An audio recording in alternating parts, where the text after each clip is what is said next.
Students, welcome back. मैं हूं आपका अपना ईश्वर सर और आज हम शुरू करेंगे चैप्टर नंबर 5 सेल का जो है तीसरा लेक्चर। ओके, तो इसमें आपको जो है पहले 2 लेक्चर्स में आपने सारी चीज़ें जो पीछे मैंने बताई ये सारी चीज़ें आई होप आपने कर ली होगी और अगर कोई डाउट है तो आप प्लीज़ कमेंट करके मुझसे पूछ सकते हैं, मैं उनको क्लेरिफाई करने की कोशिश करूंगा। और आज हमारा जो टॉपिक है वो माइटोकॉन्ड्रिया है। हम पढ़ रहे हैं सेल के अंदर के सेल ऑर्गेनल्स एक एक करके, उनका स्ट्रक्चर, उनका फंक्शन एंड ताकि आप जो है उनको अच्छे से समझ सको, उनके फंक्शन को क्लेरिफाई कर सको और उससे फिर आपको ईजीली समझने में क्या होगा, हेल्प होगा, मदद मिलेगी। ओके, सो कंटिन्यू करते हैं आगे। यहाँ पे आते हैं माइटोकॉन्ड्रिया। माइटोकॉन्ड्रिया देखिए ध्यान से सुनिए, पढ़ रहा हूँ माइटोकॉन्ड्रिया लेकिन स्पेलिंग बनती है माइटोचॉन्ड्रिया, तो स्पेलिंग अलग है इसकी, थोड़ी सी CH साउंड दे रहा है यहाँ पे, जो कि एक्चुअल में यहाँ पे जो आप कह सकते हो कि CH का च साउंड नहीं आ रहा है, क साउंड आ रहा है, तो ये साइलेंट सेंस में काम कर रहा है। ठीक है, तो माइटोकॉन्ड्रिया ये प्लूरल है, सिंगुलर हम माइटोकॉन्ड्रियन कहते हैं। ऑलराइट, तो माइटोकॉन्ड्रिया को वन वर्ड में अगर आपको याद रखना चाहें तो it is called the power house of the cell. Cell के लिए एनर्जी जनरेट करता है ये, यानी कि जो सेल है उस सेल को एनर्जी कौन बना के दे रहा है, माइटोकॉन्ड्रिया दे रहा है। ये इसका स्ट्रक्चर है, ये डबल मेम्ब्रेन बाउंड स्ट्रक्चर है, ये बाहर की तरफ एक मेम्ब्रेन है इसकी, दिस वन। ठीक है, इसको आउटर मेम्ब्रेन कहते हैं। ये देखिए यहाँ पे लेबलिंग है इसकी, आउटर मेम्ब्रेन, आउटर मेम्ब्रेन है आपकी, दिस वन। ठीक है, और ये जो अंदर की तरफ आपको ग्रीन वाला पोर्शन दिखाई दे रहा है, ये इसकी कौन सी है, this is the inner membrane, ये इनर मेम्ब्रेन है। अब जैसा कि मैंने आपको बताया था कि माइटोकॉन्ड्रिया और प्लास्टिड के पास अपने डीएनए होते, तो आप वो भी देख पा रहे हो, देखो इसके खुद के DNA, they got the DNA, इनके खुद के डीएनए होते हैं। इसके अलावा ये जो इंटर मेम्ब्रेन स्पेस है इनके के बीच में, ये जो खाली जगह आपको चारों तरफ दिख रही है, ये इंटर मेम्ब्रेन स्पेस है। और यहाँ पे ये मेम्ब्रेन के बीच में जो आपको एक फ्लूइड दिखाई दे रहा है, इसको मैट्रिक्स कहा जाता है। इसी पे जो कार्बोहाइड्रेट है वो ऑक्सीजन के साथ रिएक्शन करके ऑक्सीडाइज होता है और एनर्जी बनाता है ATP के फॉर्म में। और ये जो इसमें ये बैंड आपको दिखाई दे रहे हैं, इस तरीके के जो शेप इसके, इनको बोलते हैं cristae, they are called the cristae. Alright, और ये जो छोटे छोटे डॉट्स आप देख पा रहे हो ये है राइबोसोम्स। तो मैंने आपको बताया था कि माइटोकॉन्ड्रिया के पास अपना डीएनए और राइबोसोम्स होता है। ऑलराइट, और ये प्लास्टिड के पास भी होता है जो प्लांट सेल में होता है। अब आगे बढ़ते हैं, इसके स्ट्रक्चर को एक्सप्लेन करता हूँ। थोड़ा सा पिक्चर को नीचे रखते हैं। It is a rod shape structure. ये एक देखो, एक रोड की तरह है, चावल के दाने की तरह शेप है इसकी, ओवल शेप आपको दिखाई दे रही है। और कहाँ प्रेजेंट होता है, cytoplasm of all the eukaryotic cell. जितने भी यूकैरियोटिक सेल है उन सभी के अंदर ये प्रेजेंट होता है, एक्सेप्ट मतलब के अलावा। अब वो कौन सी यूकैरियोटिक सेल्स है जिनमें ये नहीं होता है, वो है मैमलियन RBC। मैमल्स यानी कि इंसान जो बच्चों को जन्म देते, अंडे नहीं देते, ऐसे ऑर्गेनिज्म की मैं बात कर रहा हूँ, जिनके शरीर पे बाल होते हैं, उनको मैमल्स कहा जाता है। आपका आगे चैप्टर आएगा बायोडाइवर्सिटी का, उसके अंदर मैं मैमल्स की पूरी कहानी आपको समझाने की कोशिश करूँगा। ठीक है, सो मैमल्स, मैमलियन RBC, या ये समझ लीजिए कि हमारी बॉडी के अंदर जो रेड ब्लड सेल्स है उनमें जो है वो माइटोकॉन्ड्रिया नहीं होते, ध्यान रखना इस बात का। और उनकी लाइफ भी बहुत कम होती है, 120 दिन की हार्डली उनकी लाइफ होती है। ठीक है, अब इसके कुछ पॉइंट्स, इसके कैरेक्टर के बारे में बताता हूँ। These are also absent in prokaryote. Mitochondria prokaryote में भी एब्सेंट होते हैं। प्रोकैरियोट का मतलब होता है बैक्टीरिया, बैक्टीरिया जो हमने पढ़े थे उनके अंदर भी एब्सेंट होते हैं। ठीक है, अब जो फर्स्ट इनको डिस्कवर किया था या आइडेंटिफाई किया था वो फिर से आ रहे हैं हमारे पास, कॉलिकर इन इंसेक्ट सेल इन 1880। सबसे पहले माइटोकॉन्ड्रिया को आइडेंटिफाई करने वाले जो बायोलॉजिस्ट थे उनका नाम था Kolliker, and it was the year 1880 के अंदर इन्होंने आइडेंटिफाई किया था। Got it. उसके बाद it is also called as the power house of the cell. इसको हम power house of the cell भी कहते हैं, जो कि बार बार मैं ये बात तो काफ़ी देर से बोल रहा हूँ, या स्टोरेज बैटरी भी कहते हैं। बैटरी मतलब जिसमें एनर्जी छुपी होती है, तो ये एनर्जी को स्टोर करता है, बनाता है एक्चुअल में। तो this is called power house of the cell, right. उसके बाद it is double membrane structure. आप देख पा रहे हो 2 मेम्ब्रेन है, इनर मेम्ब्रेन यहाँ पे आपको दिखाई दे रही है और आउटर मेम्ब्रेन यहाँ पे मैंने आपको बताई थी। राइट, वेयर आउटर मेम्ब्रेन जो है उसमें स्पेसिफिक प्रोटीन बनती है। राइट, और इनर मेम्ब्रेन के अंदर ये फोल्ड होते हैं, ये ग्रीन कलर की जो आपको फोल्डिंग दिखाई दे रही है इनर मेम्ब्रेन है इसकी। और यहीं पे वो चैम्बर्स होते हैं जिनको हम क्या बोलते हैं, that is called the cristae. Cristae. तो क्रिस्टी जो ये चैम्बर्स ऐसे करके जो गैप्स आपको दिखाई दे रहे हैं इनको क्रिस्टी कहते हैं। और ये होती है साइट ऑफ रेस्पिरेशन। रेस्पिरेशन जो होता है फूड और ऑक्सीजन का जो ऑक्सीडेशन है वो यहीं पे होता है माइटोकॉन्ड्रिया के अंदर, तब ये एनर्जी जनरेट करता है एटीपी के फॉर्म में। माइटोकॉन्ड्रिया हैज़ इट्स ओन, अभी मैंने आपको बताया था कि माइटोकॉन्ड्रिया के पास अपना डीएनए और राइबोसोम्स प्रेजेंट होते हैं। ऑलराइट, फंक्शन ऑफ माइटोकॉन्ड्रिया के बारे में मैं आपको बता रहा हूँ। अब इसके फंक्शन आपसे पूछे जाए तो पहला function it maintains function to produce store and release energy. तो सिंपल टर्म में आप लिख सकते हो produce store and release energy in the form of ATP. ATP की फुल फॉर्म एडिनोसाइन ट्राइफॉस्फेट। ये देखिए एडिनोसाइन ट्राइफॉस्फेट, ये सारी चीज़ें नोट करने वाली चीज़ें हैं, इसीलिए मैं चैप्टर आपको यहाँ से करा रहा हूँ। ये नोट्स इतने परफेक्ट है कि आप इन चीज़ों को अगर समझ लेते हो तो इसके बियॉन्ड जाके क्वेश्चन नहीं बन सकते। इन कंसेप्ट को, इन नोट्स को अगर आप ढंग से सीख लेते हो तो आपका पेपर चाहे कोई कितना भी टफ बनाए इस चैप्टर के अंदर से आप ऑलमोस्ट सारे क्वेश्चन कवर कर लोगे। कंडीशन एक ही है कि आप इन्हें सीख लो, समझ लो अच्छे से और एक तरीके से बोलना सीख लो, मेमोराइज तभी होंगे ये। तो पहला function it produce the energy, किसके फॉर्म में? एटीपी के फॉर्म में। और एटीपी को हम क्या बोलते हैं? एनर्जी करेंसी कहते हैं। ये भी एक नंबर का क्वेश्चन आता है, what is the energy currency of the cell? तो आंसर होगा ATP is called the energy currency of the cell. अगले पॉइंट पे आते हैं बेटा, it is the site of the cellular respiration. Cell के अंदर जो रेस्पिरेशन होता है, जो आप खाना खाते हो, वो खाना खाने के बाद आपको जो एनर्जी मिलती है वो कैसे मिलती है? वो तब मिलती है जब फूड सेल्स तक पहुंचता है और वहां पे ऑक्सीजन के प्रेजेंस में माइटोकॉन्ड्रिया उसको ऑक्सीडाइज करके क्या बनाता है? एटीपी बनाता है। यही वो एटीपी है जो मुझे अभी बोलने के लिए एनर्जी दे रहे हैं, आपको देखने, सुनने और समझने के लिए एनर्जी जो मिल रही है वो इन्हीं एटीपी से मिल रही है। एंड दैट्स वाई आपको फूड खाना पड़ता है टाइम टू टाइम, ताकि जब वो एटीपी खत्म हो जाए, एनर्जी कम होने लगे, तो हम उस फूड से दोबारा उस एनर्जी को जनरेट कर सकें। राइट, तो सेलुलर रेस्पिरेशन की साइट है, आप कह सकते हो कि रेस्पिरेशन जो है वो सेल के अंदर कहाँ पे होता है? माइटोकॉन्ड्रिया में होता है। क्रेब्स साइकिल उस आप कह सकते हो प्रोसेस का नाम है, बट वो अभी आपको ध्यान नहीं देना है, बिकॉज वो बड़ी क्लासेस 11th में जाके आपको सीखना पड़ेगा पूरा डिटेल में अगर आप बायोलॉजी पढ़ोगे। राइट, तो यहाँ पे एटीपी जो प्रोड्यूस होते हैं वो किस प्रोसेस से होते हैं? सेलुलर रेस्पिरेशन से होते हैं। और एटीपी की फुल फॉर्म मैंने आपको बताया एडिनोसाइन ट्राइफॉस्फेट, गॉट इट। और energy currency of the cell का नाम भी हम क्या याद रखेंगे? एटीपी रखेंगे। ये खत्म हो जाता है यहाँ पे माइटोकॉन्ड्रिया। अब अगला टॉपिक हमारा है राइबोसोम्स। अब राइबोसोम्स कैसे ऑर्गेनल्स है? ये नॉन मेम्ब्रेन बाउंड ऑर्गेनल्स है, यानी कि इनके ऊपर कोई मेम्ब्रेन नहीं होती। ओके, तो ये देखिए, ये इसके ये डायग्राम में कुछ इस तरीके से शेप आपको दिखा रखी है राइबोसोम्स की। ऑलराइट, ये जो छोटे छोटे डॉट्स आपको, ये लंबे लंबे मत देखना, ये जो छोटे छोटे आपको इसमें पॉइंट्स दिखाई दे रहे हैं ऐसे करके, ठीक है, दाने दाने से छोटे छोटे पिगमेंटेशन जो दिखाई दे रहा है, ये है ribosomes, because they are small particles actually, और इनमें कोई मेम्ब्रेन नहीं होती है। ये देखिए वेसिकल्स जो है, इन वेसिकल्स के ऊपर भी राइबोसोम्स आपको दिखाई दे रहे हैं। ये भी, ये टिब्यूल्स है, इनके ऊपर भी राइबोसोम्स है। तो ये राइबोसोम्स की लोकेशन बता रखी है। ये बाकी जो शेप है वो राइबोसोम्स की नहीं है। राइबोसोम्स सिर्फ ये जो छोटे छोटे डॉट्स आपको दिखाई दे रहे हैं चारों तरफ इसके, वो राइबोसोम्स है। तो ribosomes are located on different cell organelle. अब देखिए यहाँ पे ये सिस्टर्नी पे भी प्रेजेंट होते हैं। सिस्टर्नी क्या था? ये था एंडोप्लाज्मिक रेटिकुलम की जो लेयर होती है उसको कहते हैं। वेसिकल्स में भी होते हैं। वेसिकल्स क्या थे? गोल्गी बॉडीज के ऊपर जो वेसिकल्स थे उनकी बात कर रहे हैं। टिब्यूल्स में भी होते हैं, सेल के अंदर जो टिब्यूल्स फॉर्म होते हैं वहाँ पे भी प्रेजेंट होते हैं उनके सरफेस पे, बिकॉज इनका फंक्शन क्या होता है? प्रोटीन सिंथेसिस में हेल्प करते हैं। ठीक है, तो ribosomes are located on the different cell organelles and their part, या उनके बाकी के हिस्सों पे होते हैं। राइबोसोम्स के बारे में अगर मैं थोड़ी सी इंफॉर्मेशन आपको दूं तो ribosomes are the site of protein synthesis. Very important line या स्टेटमेंट या पॉइंट। ठीक है, तो क्वेश्चन आ जाता है कि what is the site of protein synthesis in cell? तो आप लिखोगे राइबोसोम्स। या ऐसे क्वेश्चन बन सकता है, ठीक है, who produce proteins in the cell? तो आप लिखोगे राइबोसोम्स। ध्यान देना इन बातों में।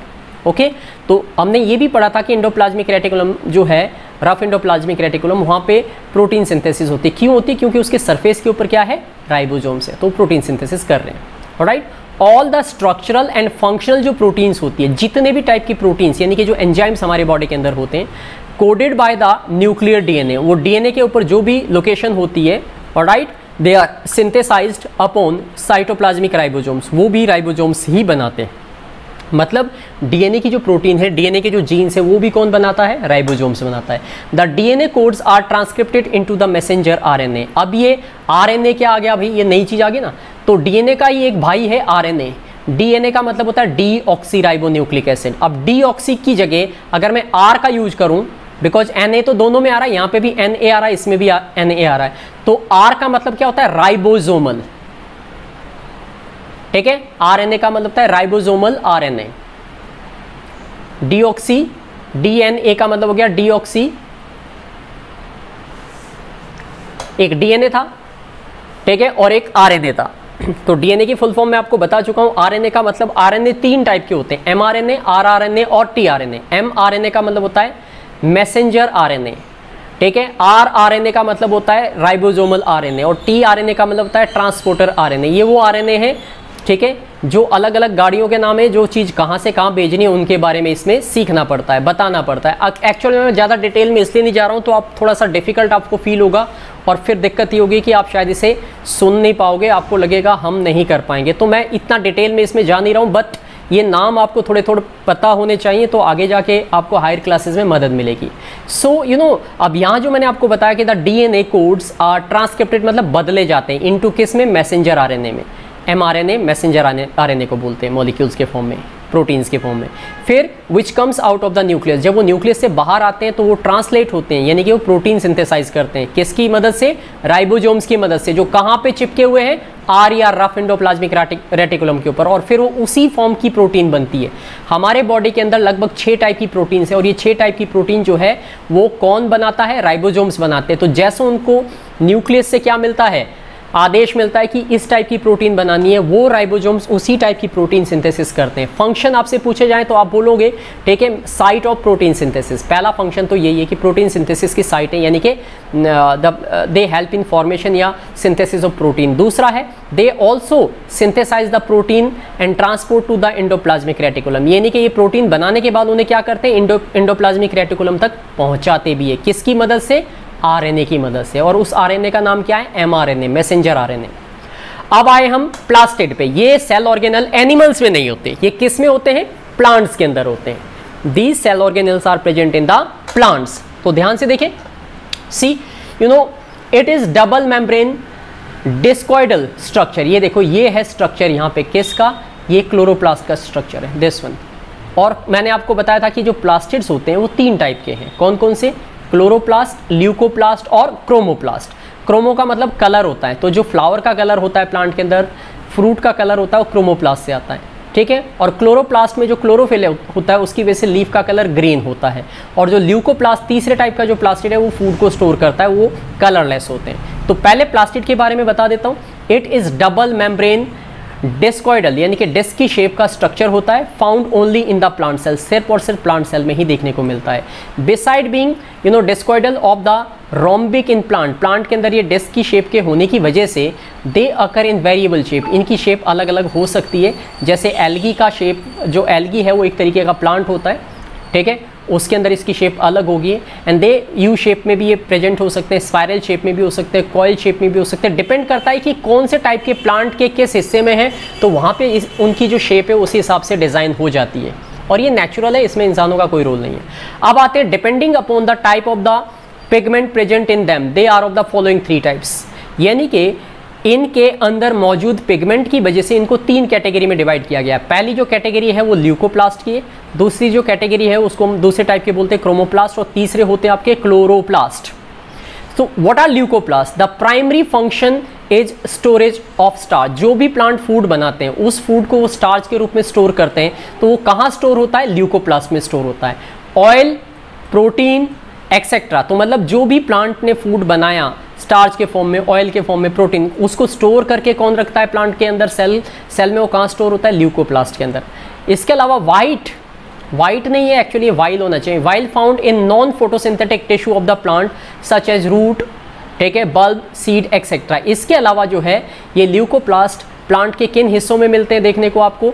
ये मिलते हैं रूट के अंदर, बल्ब के अंदर और सीड के अंदर, बिकॉज वहाँ पे भी फूड स्टोर होता है। तो जहाँ जहाँ फूड स्टोर होता है वहाँ पे ल्यूकोप्लास्ट होते हैं।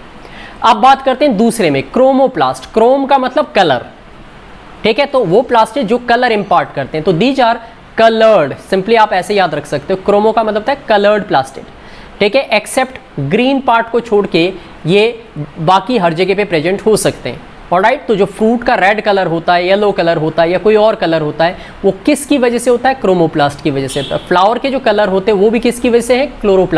क्रोमोप्लास्ट की वजह से। एंड द तीसरे टाइप का जो प्लास्टिड है उसको बोलते हैं क्लोरोप्लास्ट। ये ग्रीन कलर का होता है, और ये ग्रीन कलर इसलिए होता है बिकॉज ये एक खास तरीके का पिगमेंट कैरी करता है जिसको बोलते हैं क्लोरोफिल। ये नाम आपने बहुत बार सुन रखा होगा। सो ग्रीन इन कलर होता है and found in the aerial part. Aerial का मतलब होता है लीफ, स्टेम, जैसे जो ग्रीन पार्ट होता है प्लांट का, ये समझ लीजिए वहाँ पे क्लोरोप्लास्ट प्रेजेंट होते हैं बिकॉज उसमें क्लोरोफिल है। So these are found only in the plant cell. ये प्लांट सेल में ही मिलते हैं सारे के सारे, ठीक है। कौन से सारे के सारे? ल्यूकोप्लास्ट, क्लोरोप्लास्ट और क्रोमोप्लास्ट, और इनको कंबाइंडली हम बोलते हैं plastid. It help in the process of the photosynthesis. ये फोटोसिंथेसिस की प्रोसेस में हेल्प करते हैं बिकॉज आपको पता है कि फोटोसिंथेसिस जो है वो पिगमेंट जो ग्रीन कलर का होता है क्लोरोफिल, उसकी मदद से होती है। That's why it is called kitchen of the cell in plant. इसको हम किचन ऑफ द प्लांट कहते हैं, किचन ऑफ द प्लांट। ध्यान देना, किचन ऑफ द प्लांट क्या है? क्लोरोप्लास्ट है, राइट। फैक्ट्री ऑफ द जो प्लांट है वो क्या है? लीफ है, alright. So these are the term, और ये इसका डायग्राम है जिससे आप प्रैक्टिस कर लें तो अच्छा है बिकॉज ये भी डायग्राम एग्जाम में पूछे जाने की संभावना होती है। ये क्लोरोप्लास्ट का डायग्राम है आपका, और ये इसके अंदर का स्ट्रक्चर है। ये अंदर जो है ये स्ट्रोमा है, ये जो आपको लेयर दिखाई दे रही है थैलाकोइड्स की आपको दिखाई दे रही है। ये ऊपर का हिस्सा इसका जो फ्रंट में आप देख रहे हो इसे ल्यूमन कहते हैं। ये जो सर्कल आपको दिखाई दे रहे हैं इसे ग्रेनम कहा जाता है, और ये आउटर मेम्ब्रेन है। तो ये इनर पोर्शन काट के दिखाया गया है।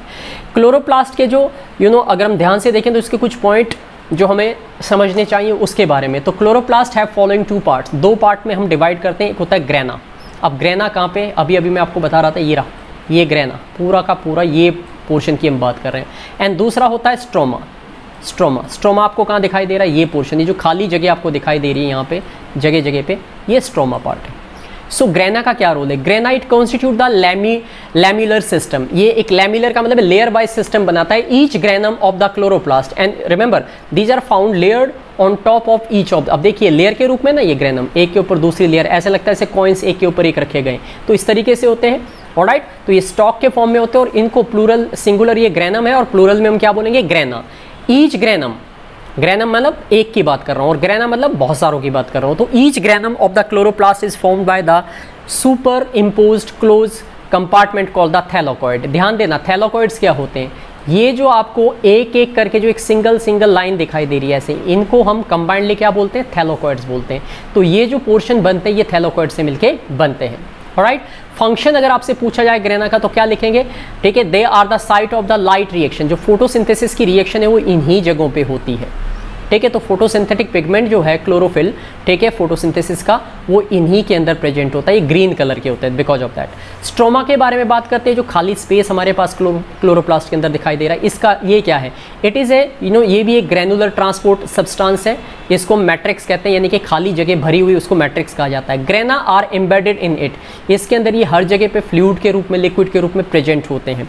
बिसाइड ग्रेना, ग्रेना के अलावा दे ऑल्सो कंटेन, ठीक है, they also contain lipid droplet. इसमें फैट जैसे पार्टिकल्स होते हैं, स्टार्च, ग्रेन्स, राइबोसोम्स एक्सेट्रा, जो कि मैंने आपको बताया था कि वो भी लिपिड्स का ही पार्ट होता है, एक्चुअली प्लास्टिड का पार्ट होता है, ठीक है। और इसका फंक्शन अगर आप याद रखना चाहें तो ये है साइट ऑफ डार्क रिएक्शन। जब फोटोसिंथेसिस होती है तो कहाँ पे होती है? क्लोरोप्लास्ट के किस हिस्से में होती है? ग्रेना में होती है, ध्यान दीजिएगा। और जब डार्क रिएक्शन होता है फोटोसिंथेसिस के बाद, जो प्लांट फूड जो है वो ऑक्सीजन के प्रेजेंस में उसको ऑक्सीडाइज करके अपने लिए एनर्जी जनरेट करते हैं, उसको हम बोलते हैं डार्क रिएक्शन। और वो कहाँ पे होता है? वो स्ट्रोमा में होता है, ध्यान देना इन बातों पे, ठीक है। इसके अलावा और भी इसके फंक्शन है, help in the protein synthesis, ठीक है, due to the presence of the ribosomes. अब क्योंकि मैंने आपको बताया था कि एक तो माइटोकॉन्ड्रिया और दूसरे जो क्लोरोप्लास्ट हैं, इनके पास अपने डीएनए और राइबोसोम्स है, तो ये प्रोटीन सिंथेसिस खुद कर सकते हैं अपनी, according to their requirement, okay.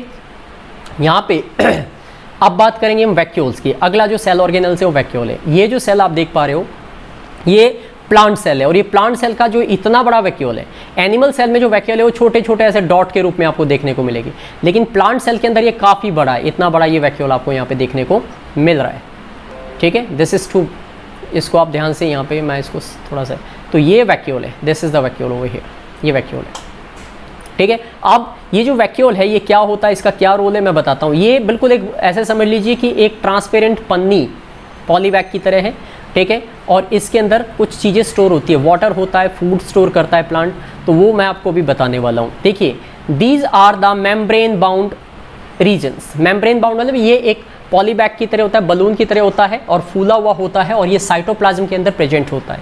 इसके अंदर वाटर और दूसरे फूड सब्सटेंसेस जो प्लांट स्टोर करता है वो इसमें मौजूद होते हैं।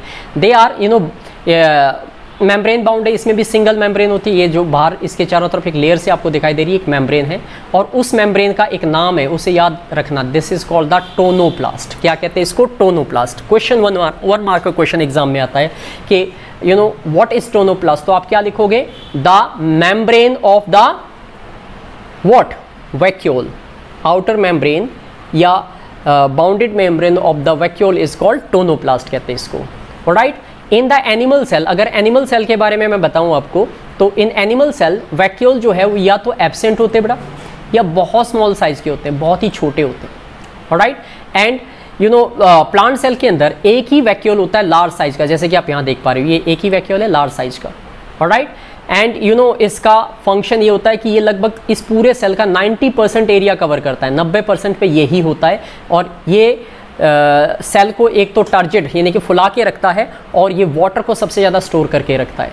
उसके बाद अगर हम फंक्शन पे आए कि क्या फंक्शन होते हैं दिस वैक्यूल के, तो इट हेल्प इन मेंटेनिंग। पहला फंक्शन है ऑस्मोटिक प्रेशर को, यानी कि सेल के अंदर जो प्रेशर है, फुलाव है, उसे बना के रखता है। ठीक है। इसके अलावा टॉक्सिक मेटाबॉलिक जो वेस्ट प्रोडक्ट होते हैं सेल के, उनको भी अपने अंदर स्टोर करके रखता है। ऑलराइट। वाटर के फॉर्म में, शुगर के फॉर्म में, प्रोटीन के फॉर्म में। तो ये इसके फंक्शन है। फंक्शन सभी सेल और ऑर्गेनल के पता होने चाहिए, एग्जाम में वो सबसे ज़्यादा पूछे जाते हैं। मैं आपको जब ये हमारा ये खत्म हो जाएगा तो इसके जो क्वेश्चन, इंपॉर्टेंट क्वेश्चन बनते हैं, उनको भी मैं डिस्कस करूंगा आपके साथ। अब देखते हैं, आगे बढ़ते हैं नेक्स्ट पॉइंट की तरफ। नेक्स्ट पॉइंट हमारे पास क्या है?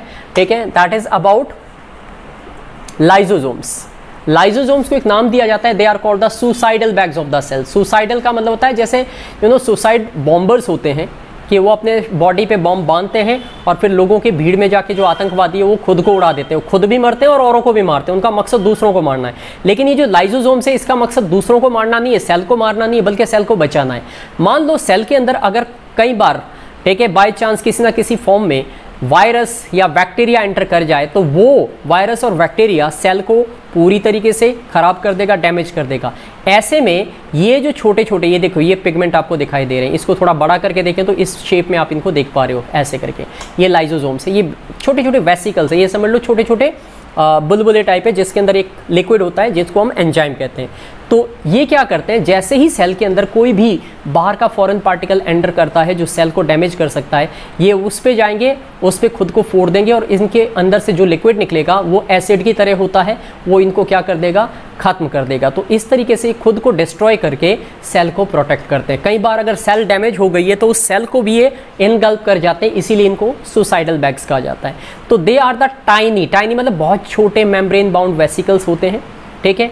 And they contain a very powerful digestive enzymes होते हैं। क्या होते हैं इनमें? एंजाइम्स होते हैं, एक तरीके का केमिकल होता है जो इंट्रा सेलुलर डाइजेशन, यानी कि सेल के अंदर जो भी चीज़ें हैं, अगर ये उसको क्या करना चाहते हैं, ठीक है, डिस्ट्रॉय करना चाहते हैं या उसको यूज नहीं करना चाहते, तो ये उस पर काम करते हैं, यानी कि उसको डिस्ट्रॉय कर देते हैं। लाइजोसोम जो है वो आरबीसी, रेड ब्लड सेल्स में आप देख पा रहे हो ना, कितनी ऐसी चीज़ें हैं जो हमारे आरबीसी में नहीं होती। माइटोकॉन्ड्रिया नहीं होता है, ठीक है, गोल्गी बॉडीज़ नहीं थी, आरईआर नहीं थे। लाइजोसोम्स भी जो है वो आपकी जो है आरबीसी के अंदर, रेड ब्लड सेल्स में, यानी कि ब्लड की जो आरबीसी है, रेड ब्लड सेल्स है, उसमें एब्सेंट होते हैं। लाइजोसोम्स को सिंथेसाइज करने के लिए किसकी ज़रूरत पड़ती है? गोल्गी बॉडीज़ प्रोड्यूस करती है, जो हमने पढ़ा था गोल्गी बॉडीज़ में, उसके फंक्शन में कि Golgi body produce the lysosomes and enzyme present in the them is synthesized by the RER. तो गोल्गी बॉडी लाइजोसोम्स बनाती है, और लाइजोसोम्स के अंदर जो लिक्विड जाता है, जो कि एक तरीके के एंजाइम है, उसको कौन बनाता है? Rough endoplasmic reticulum, RER. इसके फंक्शन आपके एग्जाम में आए तो आप लिखोगे their main function to phagy digestion. Phagy मतलब चीज़ों को फैगोसाइटोसिस, इनगल्प कर जाना, खत्म कर देना, डिस्ट्रॉय करना, मतलब हार्मफुल चीज़ों को डाइजेस्ट कर देना। दूसरा, they are kind of the waste disposal system. वो एक तरीके का डिस्पोजल सिस्टम है। डिस्पोजल सिस्टम मतलब जैसे हमारे बॉडी के अंदर जो वेस्ट बनता है उसको वो डिस्पोज करती है, ऐसे ही सेल के अंदर जो वेस्ट बनता है उसको वो डिस्पोज करते हैं। कौन? Lysosomes. Then they help in digestion of foreign material. Foreign material मतलब बैक्टीरिया, वायरस या कोई भी चीज़ अगर सेल के अंदर एंटर करती है तो उसको डिस्ट्रॉय करते हैं। डाइजेस्ट मतलब उसको डिस्ट्रॉय करके खत्म कर देना। अब ये क्वेश्चन अक्सर रीजनिंग में आता है कि lysosomes are known as the suicidal bags, why, ये रीजनिंग में क्वेश्चन पूछा जाता है। तो आंसर क्या लिखोगे? During the disturbances in the cellular metabolism, cell का जो मेटाबॉलिज्म है, सेल की जो मशीनरी है, जब वो खराब हो जाती है और सेल को डैमेज करने लगती है, ऐसे में लाइजोसोम्स क्या करते हैं? बस्ट अप, वो फट जाते हैं और उसके अंदर से जितना भी एंजाइम है, जो लिक्विड उनके अंदर जो केमिकल है वो बाहर निकल जाता है and their enzymes are released into the cytoplasm, वो पूरे साइटोप्लाज्म में सेल के अंदर फैल जाएगा। एंड देन वो क्या करते हैं? डाइजेस्ट देयर ओन सेल, अपने ही सेल को वहीं पे क्या कर दें, ठीक है, खत्म कर देते हैं उनको डाइजेस्ट करके, ताकि वो इन्फेक्टेड सेल दूसरी सेल पे अपना असर ना करे। जैसे एक सेल से दूसरे सेल में इन्फेक्शन जा सकता है, ऐसा ना हो, इसके लिए सुसाइडल बैग्स की तरह ये सारे के सारे लाइजोसोम्स उस सेल के फट जाएंगे, वो सारा एंजाइम रिलीज करेंगे साइटोप्लाज्म के अंदर और उस पूरे के पूरे सेल को इनगल्प कर लेंगे, यानी कि खत्म कर देंगे, उसको इस तरीके से न्यूट्रलाइज कर देंगे कि उस सेल से दूसरे सेल पे नेगेटिव या बुरा असर ना हो। दैट्स वाई उनको क्या कहते हैं? सुसाइडल बैग्स कहते हैं, बिकॉज वो सेल को, ठीक है, खुद को सुसाइड करके, खुद को खत्म करके, सेल को बाकी दूसरे सेल से अलग करके बाकी सेल्स पे उसका नेगेटिव इम्पैक्ट होने से प्रोटेक्ट कर लेते हैं।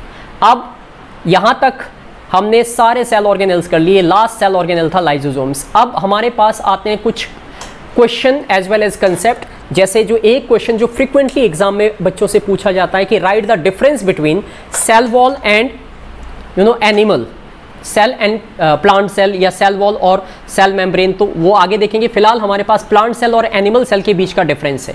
तो पहला जो पॉइंट आपको दिखाई दे रहा है, ठीक है, वो ये है कि प्लांट सेल के अंदर इट कंटेन क्लोरोप्लास्ट। हमने पढ़ा कि इसके अंदर क्लोरोप्लास्ट होता है जो उसमें किस में हेल्प करता है? फोटोसिंथेसिस में। जबकि एनिमल सेल की अगर बात करें तो there is no chloroplast, because वो फोटोसिंथेसिस करती ही नहीं है। Alright, second point plant cell के लिए हमारे पास है have a cell wall to maintain structure and rigidity. Plant cell में सेल वॉल होती है जिससे उनकी शेप फिक्स होती है और उसकी रिजिडिटी, उसको वो टफ रखती है, प्रोटेक्ट करती है। जबकि एनिमल सेल में, ठीक है, देयर इज नो, यानी कि उसके अंदर इस तरीके का कोई सेल वॉल नहीं होता है, तो हम कह सकते हैं कि there is cell wall is absent. Next point हमारे पास क्या है? यूजुअली प्लांट सेल के अंदर they do not contain lysosomes. Plant cell में लाइजोसोम्स नहीं होते हैं, ठीक है, और ना ही पेरोक्सीजोम्स होते हैं, ना लाइजोसोम्स होते हैं ना ही पेरोक्सीजोम्स होते हैं। जबकि एनिमल सेल के अंदर जो है वो क्या होते हैं, ठीक है, ये चीज़ें पॉसिबल है, हो सकती है, सब में नहीं होती। Right, cells are square and rigid. ये देखिए, ये सेल का स्ट्रक्चर आप देख पा रहे हो, ये ऐसे रिजिड होती है, हार्ड होती है और स्क्वायरल शेप में होती है, यानी कि स्क्वायर की तरह होती है। ऑलराइट, एंड जियोमेट्रिकल शेप का मतलब क्या? हेक्सागोनल शेप में भी आप इस देख सकते हो। इसके अलावा लिमिटेड मूवमेंट होता है, इसके अंदर ज़्यादा चीज़ें आर पार आती जाती नहीं है, जो इसके पास है ये उसी से काम चलाती है। And have a large central vacuole. Plant cell के अंदर ये देखिए, ये बड़ा सा एक सेंट्रल वैक्यूल होता है। अब बात करते हैं एनिमल सेल की, तो एनिमल सेल के अंदर क्या होता है?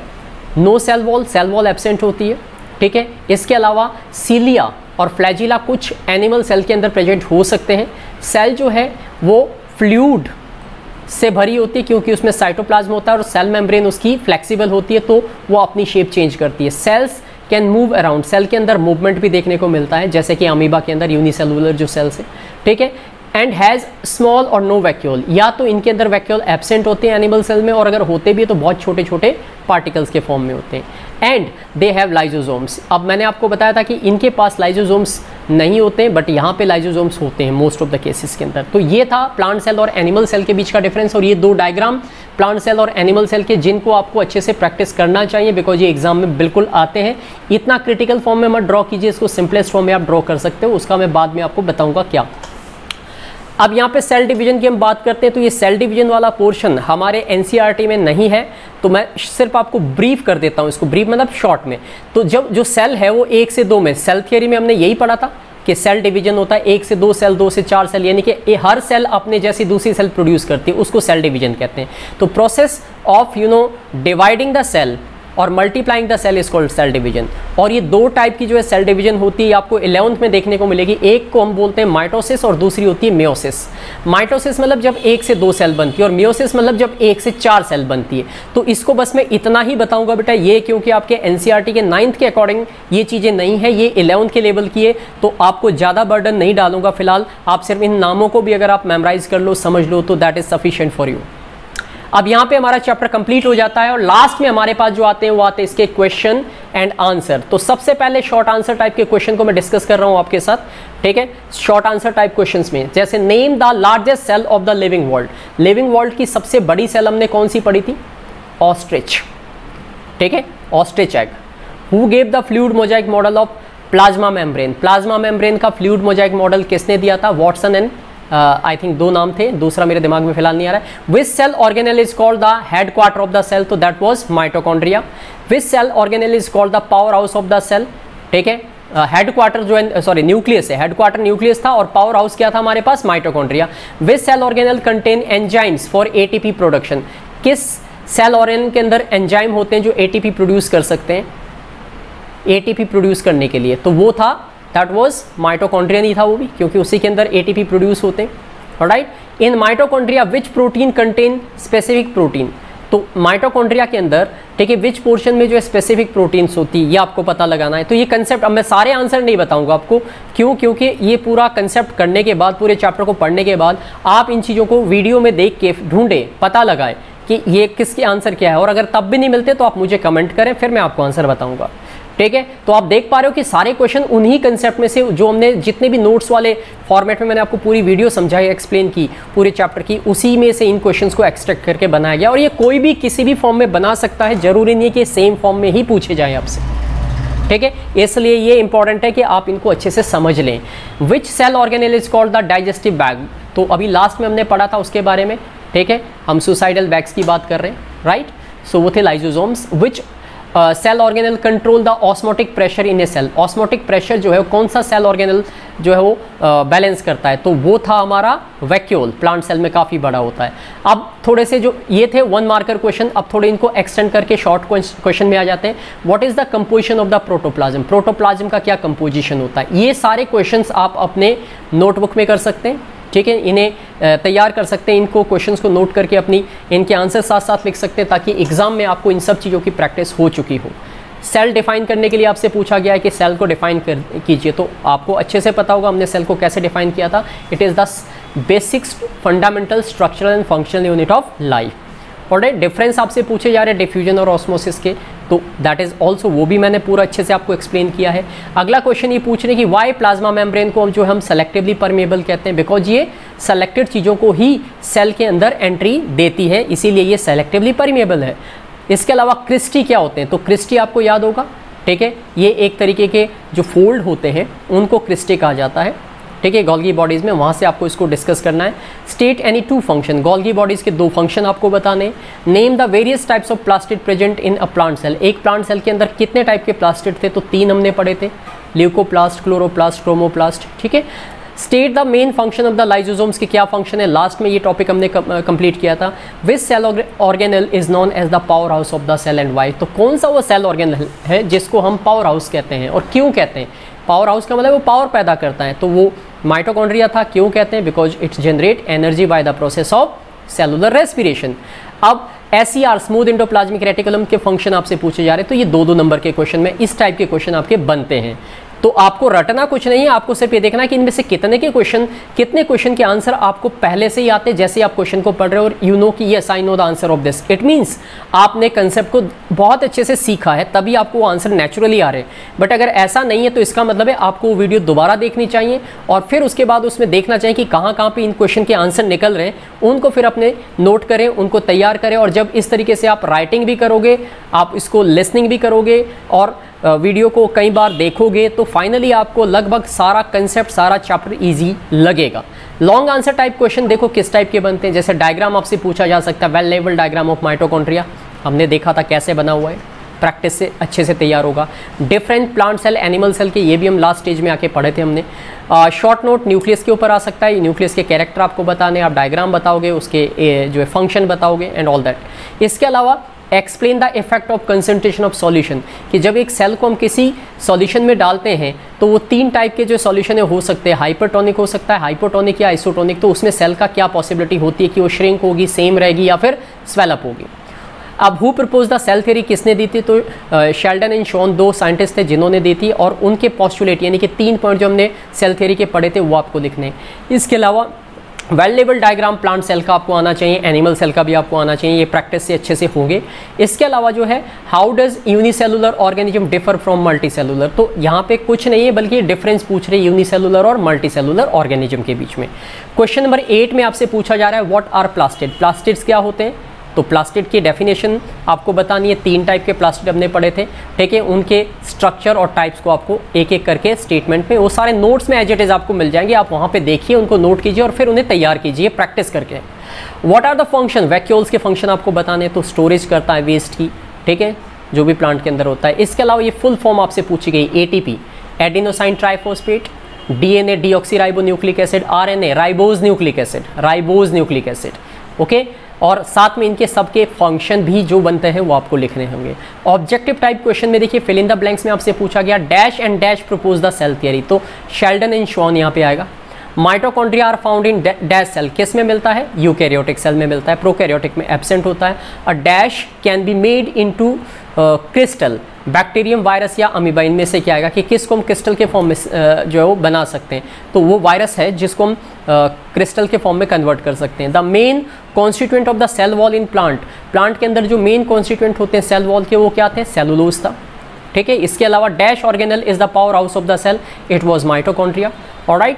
Chromosomes are made up of nucleic acid and dash, तो क्रोमोजोम किससे बने थे, न्यूक्लिक एसिड और प्रोटीन्स, 2 चीज़ों से मिलके बनते हैं, ठीक है। उसके बाद MCQ दिखाता हूं बेटा, ये MCQ पे बात करते हैं, ठीक है। पहला क्वेश्चन है कि which of the following is an example of single cell that does not function as a full fledged organism, तो इनमें से कौन सा ऐसा है जो ये आप कह सकते हो कि कौन सा एग्जाम्पल है सिंगल सेल का, ऑलराइट। तो WBC है क्या, ऑलराइट, WBC एंड अमीबा है या पैरामीशियम है, so unicellular single cell and does not function as a full fledged organism की तरह वो काम नहीं करता, तो वो WBC है, क्योंकि ये भी ऑर्गेनिज्म की तरह कर रहा है, ये भी, और यहाँ पे दोनों को कहेंगे तो ये भी ऑर्गेनिज्म की तरह करेंगे, but you know white blood cell जो है आपके पास WBC वो नहीं करता। Who discovered the first living cell, किसने की थी, तो आपको याद आ रहा होगा, आपको ऑप्शन की भी जरूरत नहीं है, ये आएगा इसमें ऑप्शन B, एंटोन वॉन लेवॉनहुक, और यहाँ पे आंसर क्या था, ये दिस वन, ऑलराइट। उसके बाद who use the word protoplasm first time for the living cell, किसने जो है प्रोटोप्लाज्म टर्म यूज की थी सबसे पहले, तो कौन थे वो, ठीक है, it was Robert Brown, alright. उसके बाद आगे बढ़ते हैं, which organelle is considered as the suicidal bag, इनमें से किस ऑर्गेनल को हम सुसाइडल बैग के नाम से जानते हैं, तो ऑप्शन C है lysosomes. Which of the following organelle is present onion cell but not in the human cheek cell, तो इनमें से जो है अनियन सेल एक प्लांट सेल है, तो सेल वॉल उसमें प्रेजेंट होता है, ठीक है, बाकी सब चीज़ें तो एनिमल सेल में भी होती है। Which cell organelle play a crucial role in detoxification, यानी कि पॉइजनस जो ड्रग्स का पॉइजनस इफेक्ट है उसको डिटॉक्सिफाई कौन करता था, that was SER smooth endoplasmic reticulum. Function of the centriole is, centriole के जो फंक्शन है वो क्या होते हैं, ये स्पिंडल फाइबर बनाता है, न्यूक्लियोलस फॉर्मेशन करता है, सेल डिवीजन इनिशिएशन करता है, सेल वॉल फॉर्मेशन करता है, तो ये जो है सेंट्रियोल जो है वो सेल डिवीजन के लिए स्पिंडल फाइबर बनाता है, ये इसका पॉसिबल आंसर है, ठीक है। वायरसेस को जो है यूनिसेलुलर माइक्रो ऑर्गेनिज्म कहोगे, बाई सेलुलर कहोगे, मल्टी सेलुलर कहोगे या नॉन सेलुलर, तो ये नॉन सेलुलर है क्योंकि इनके पास कोई सेल ही नहीं होती है। Which of the following often distinguishes plant cell from animal cell, इनमें कौन से ऐसे हैं जो एनिमल सेल और प्लांट सेल में डिफरेंस बताएंगे, सेंट्रियोल्स है, क्रोमेटिन है, न्यूक्लियस है या रफ एंडोप्लाज्मिक रेटिकुलम है, तो ये है सेंट्रियोल, ये सिर्फ एनिमल सेल में होते हैं, ठीक है। यहाँ मैच के लिए आपसे पूछा गया है स्मूथ एंडोप्लाज्मिक रेटिकुलम की अगर हम बात करें तो वो क्या करता है, डिटॉक्सिफिकेशन, यहाँ पे ये चीज़ इससे आप ज्वाइन करोगे ऐसे करके। न्यूक्लियोइड की बात करें तो किस में था आपके पास, बैक्टीरिया के अंदर जो है, ये बैक्टीरिया, ये स्पेलिंग यहाँ पे गलत मेंशन की गई है, थोड़ा ध्यान दीजिएगा इस पर, ऑलराइट। फूड वैक्यूल की अगर मैं बात करूँ तो फूड वैक्यूल क्या करता है, ठीक है, फूड वैक्यूल जो है ये lowest part detoxification, nulls, amoeba, इसको भी छोड़ते हैं, माइटोकॉन्ड्रिया की बात करते हैं। पहले एक एक करके सारी चीज़ें हमारे समझ में आ जाएगी। फिर माइटोकॉन्ड्रिया जो है, ठीक है, इसके बारे में माइटोकॉन्ड्रिया यहाँ पे आई थिंक ये स्पेलिंग मिस्टेक्स है, ये कुछ और होना चाहिए, ये कुछ और होना चाहिए, तो ये शायद मेंशन नहीं किया गया। प्लास्टिड की अगर हम बात करें तो प्लास्टिड जो है ये ल्यूकोप्लास्ट को इंडिकेट करना चाहेंगे ऐसे करके, एंड सो ऑन। तो दिस इज़ नॉट एक्चुअली, ये अरेंजमेंट सही नहीं है, यहाँ कुछ स्पेलिंग मिस्टेक्स है, ये टाइपिंग की मिस्टेक है, इसलिए मैं इसको रेक्टिफाई करके बाद में किसी और वीडियो में बताऊँगा, ठीक है। असर्शन रीजनिंग के क्वेश्चन आते हैं कि सेल वॉल जो है वो full vital and structural unit of life है, तो ये क्या लिख रखा है, फंक्शनल एंड स्ट्रक्चरल होना चाहिए था, ये करेक्ट करना पड़ेगा आपको, ठीक है। So just keep up to here. अगला जो चैप्टर हमारा होगा, ठीक है, जस्ट आप यहाँ तक फोकस करें बेटा, MCQ तक। ये मैच द फॉलोइंग भी आप इसको भी इग्नोर करें, बिकॉज ये इतना करेक्ट फॉर्म में नहीं दिया गया है। तो यहाँ पे dear students, I just have finished your this chapter. It was really a lengthy chapter, इसको लगभग 2 या 3 वीडियोज़ में जाके हमें कंप्लीट करना पड़ा, और लंबी लंबी वीडियोज़ बनी। अगर मैं छोटी छोटी 10-10, 15-15 मिनट के बनाता तो लगभग 15-20 लेक्चर मुझे बनाने पड़ते थे। लेकिन आप इनको, अगर चैप्टर को आप इस फॉर्म में तैयार करोगे, इसको ध्यान से देखोगे, समझोगे, तो इट इज़ माई एश्योरिटी कि आपको प्रॉब्लम बिल्कुल नहीं आनी चाहिए। आप बड़े आराम से सारी चीज़ें कवर कर लोगे, and there will be no problem at all for that, okay. So again फिर लास्ट में आपसे वही कि मेरी वीडियोज़ को अगर आप पसंद कर रहे हो तो लाइक ज़रूर करें, शेयर करें ज़्यादा से ज़्यादा लोगों को, ताकि सब तक ये इंफॉर्मेशन या ये नॉलेज पहुँच सके, और सब्सक्राइब भी कर लें साथ साथ, ताकि मुझे आप लोगों से जो सहयोग चाहिए वो यही है कि मेरा चैनल जितना ज़्यादा सब्सक्राइब होगा, जितना ज़्यादा लाइक्स बढ़ेगी, वो मेरे लिए एक मान सम्मान होगा जो आपकी तरफ से मिलेगा। So thank you for watching this video, और अगर कोई क्वेरी हो, डाउट हो, तो you just can comment upon it.